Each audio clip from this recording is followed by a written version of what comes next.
How to log in to Plesk.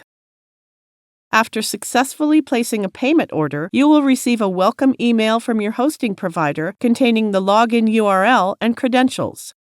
In the hosting company's welcome email, you get a permanent link such as hostname.com:8443 or 8880.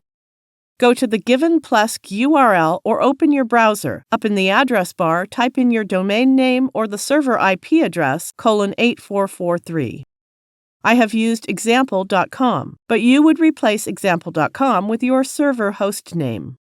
Sometimes the port number may differ, and you will need to use the port provided in the welcome email instead of port 8443. This URL brings you to a sign-in page. Enter your username and password, and then click the Login button.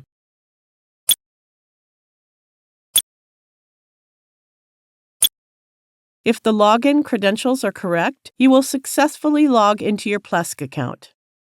Now you know how to log in Plesk. Thank you for watching.